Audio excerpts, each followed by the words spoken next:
Graça e paz, amados, que precioso compartilhar mais uma porção preciosa da palavra de Deus. Estamos olhando Efésios capítulo 3, o verso 14. Paulo, cheio do Espírito Santo, ele escreve: por essa causa me ponho de joelhos diante de Deus, diante do Pai. Ou seja, vimos então a postura de Paulo no temor do Senhor, reconhecendo, e vimos que Paulo tinha um referencial de Deus como Jesus tinha.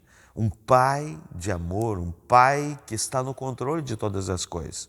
Agora Paulo vem apresentar o quê? Uma causa. O que é uma causa?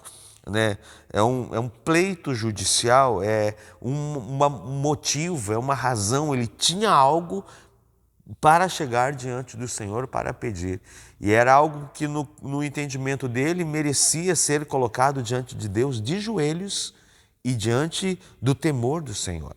Então, quando a gente olha para o início do capítulo, ele começa falando também de uma causa, que é a mesma causa. Por essa causa, eu, Paulo, sou prisioneiro de Cristo Jesus por amor de vós, gentios.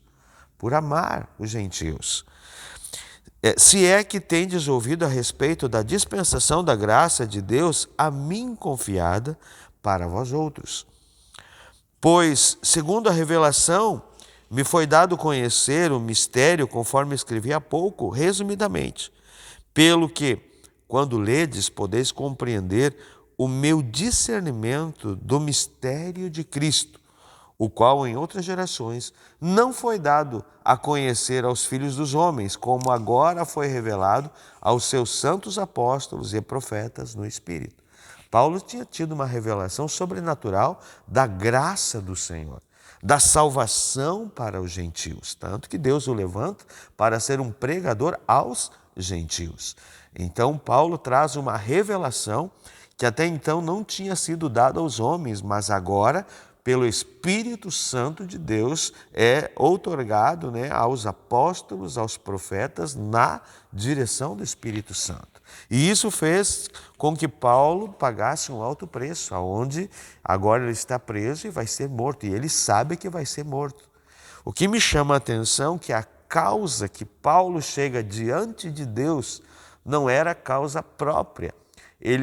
A causa dele era para que a igreja permanecesse no amor, para que o amor permanecesse no coração da igreja, para que os filhos do Senhor permanecessem reconhecendo o senhorio, a grandeza do Senhor.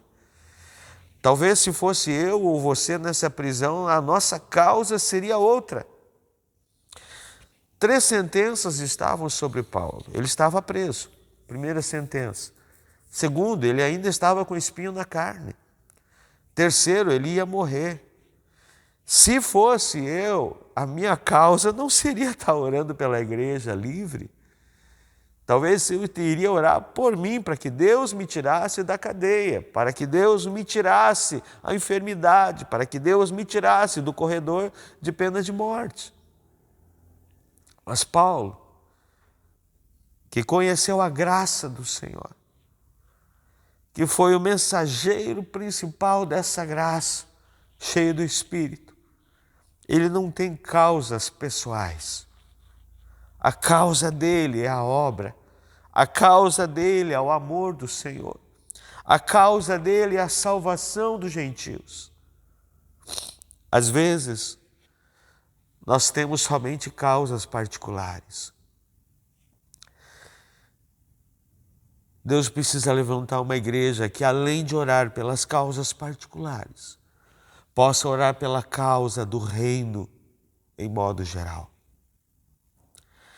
Eu queria orar com você, para que o nosso coração venha mudar, nós não venhamos olhar somente para a nossa causa, mas que a nossa causa seja maior do que a nossa casa, seja maior que o nosso convívio, seja a família do Senhor, a grande família de Jesus. Eu quero orar com você. Pai, obrigado, Senhor, por esse dia.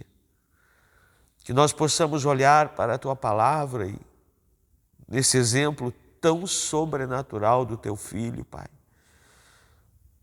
Às vezes somos tão mesquinhos e temos causas somente particulares. E o teu reino não tem sido uma causa nas nossas vidas. Pai, nós clamamos a Ti. Tem misericórdia das nossas vidas e abre os nossos olhos para ver que a Tua causa é maior que a nossa causa. A causa do Teu reino é maior que as nossas dores. A causa do Teu reino é maior que as nossas pequenas dificuldades. Levanta uma geração que clama pela Tua igreja, pelo fortalecimento, pelo amor, pelo derramar do Teu Espírito sobre o Teu povo. Nós Te suplicamos no nome que está acima de todo nome que nós oramos, em nome de Jesus. Amém, Senhor. Amém. Que Deus te abençoe, que o Senhor te fortaleça e o Senhor venha resplandecer a sua glória, o seu amor sobre a sua vida. Deus abençoe.